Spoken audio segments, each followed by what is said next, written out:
ଆଜିର ପ୍ରଥମ ଖବର ବିଷୟରେ ଆସନ୍ତୁ ଜାଣିବା। ଆମ ଦେଶରେ ଗରିବ ଲୋକମାନଙ୍କ ପାଇଁ ରାଜ୍ୟ ସରକାର ରାସନ କାର୍ଡ଼ର ସୁବିଧା କରିଛନ୍ତି। ଏହି ରାସନ କାର୍ଡ଼ ଜରିଆରେ ମାସକୁ ଚାଉଳ, ଗହମ, ଚିନି ଇତ୍ୟାଦି ସାମଗ୍ରୀ ଲୋକମାନେ ପାଇଥାନ୍ତି। କିନ୍ତୁ ଆଜିକାଲି ଦେଶରେ ରାସନ କାର୍ଡ଼କୁ ନେଇ ଅନେକ କଥା ସାମ୍ନାକୁ ଆସୁଛି। ରାସନ କାର୍ଡ଼ ବ୍ୟବହାରକୁ ନେଇ ଅନେକ ସମୟରେ ବିଭିନ୍ନ ତଥ୍ୟ ସାମ୍ନାକୁ ଆସୁଛି। ବର୍ତ୍ତମାନ ରାସନ କାର୍ଡ଼ଧାରୀଙ୍କ ଲାଗି ବଡ଼ ଖବର ଆସି ପହଞ୍ଚିଛି। ଏଇମାନଙ୍କର କଟିବ ରାସନ କାର୍ଡ଼, ଯାହାକୁ ନେଇ ଏବେ ଗାଇଡ଼ଲାଇନ୍ରେ ଆସିଲା ନୂଆ ବ୍ୟବସ୍ଥା।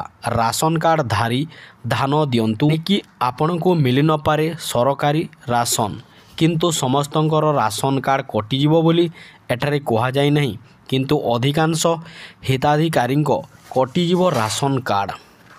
ସେହିମାନଙ୍କର ରାସନ କାର୍ଡ଼ କଟିବ ଯେଉଁମାନଙ୍କର ସରକାରଙ୍କ ନିର୍ଦ୍ଧାରଣ ଅନୁସାରେ ଯୋଗ୍ୟ ବିବେଚିତ ହେବେ ନାହିଁ। ସରକାରଙ୍କ ପାଖରୁ ଘୋଷଣା ହୋଇଥିବା ନିୟମ ଅନୁଯାୟୀ 2023 ମସିହା ସୁଦ୍ଧା ଯେଉଁମାନେ ରାସନ ପାଉଛନ୍ତି ସେମାନଙ୍କ ମଧ୍ୟରୁ ଅନେକ ଅଯୋଗ୍ୟ ଭାବେ ବିବେଚିତ ହୋଇଛନ୍ତି। ଏହାପରେ ବି ସେମାନେ ସରକାରୀ ସୁବିଧା ପାଉଛନ୍ତି। ଏବେ ଆସନ୍ତୁ 2 ନମ୍ବର ଖବର ଉପରେ ଆସିବା। ଆସନ୍ତା 15 ତାରିଖରୁ ରାଜ୍ୟରେ ରାତି ତାପମାତ୍ରା କମିପାରେ। 17 ତାରିଖ ସୁଦ୍ଧା କେତେକ ଆଭ୍ୟନ୍ତରୀଣ ସ୍ଥାନରେ ପ୍ରାୟ 2ରୁ 3 ଡିଗ୍ରୀ କମିବ। କନ୍ଧମାଳ, କୋରାପୁଟ, ଗଜପତି, ମୟୂରଭଞ୍ଜ ଓ କେନ୍ଦୁଝରରେ ରାତି ତାପମାତ୍ରା ଅନ୍ୟ ସବୁ ଜିଲ୍ଲା ତୁଳନାରେ କମ୍ ରହିପାରେ। ଏସବୁ ସ୍ଥାନରେ ଶିଶିରପାତ ବା କୁହୁଡ଼ି ଦେଖାଦେବ। ବରିଷ୍ଠ କୃଷି ପାଣିପାଗ ବିଶେଷଜ୍ଞ ପ୍ରଫେସର ସୁରେନ୍ଦ୍ରନାଥ ପଶୁପାଳକ ଏହି ପୂର୍ବାନୁମାନ କରିଛନ୍ତି। ଆସନ୍ତା ସପ୍ତାହ ପର୍ଯ୍ୟନ୍ତ ରାଜ୍ୟରେ ପାଗ ଶୁଖିଲା ଓ ଖରାଟିଆ ରହିବ। 13 ଓ 14 ତାରିଖରେ ସମୁଦ୍ର ସଂଲଗ୍ନ ଜିଲ୍ଲାରେ ହାଲୁକାରୁ ସ୍ୱଳ୍ପ ବର୍ଷା ହୋଇପାରେ। 17 ତାରିଖରେ ଦକ୍ଷିଣ ବଙ୍ଗୋପସାଗରରେ ଏକ ଘୂର୍ଣ୍ଣିବଳୟ ସୃଷ୍ଟି ହେବାର ସମ୍ଭାବନା ଅଛି। ଏହା ସମୁଦ୍ରରେ 5 ଦିନରୁ ଅଧିକ ରହି ଘନୀଭୂତ ହୋଇପାରେ। ଏହା କେତେ ଘନୀଭୂତ ହେବ ଓ କେଉଁ ଆଡ଼କୁ ଗତି କରିବ ତାହା ଏବେଠାରୁ ଆକଳନ କରି ହେବନି ବୋଲି ସେ କହିଛନ୍ତି। ଏବେ ତୃତୀୟ ଖବର। ସୁନା ନୁହେଁ, ଏବେ ବଜାରରେ ବଢ଼ୁଛି 1 ଗ୍ରାମ ଗୋଲ୍ଡର ଡିମାଣ୍ଡ।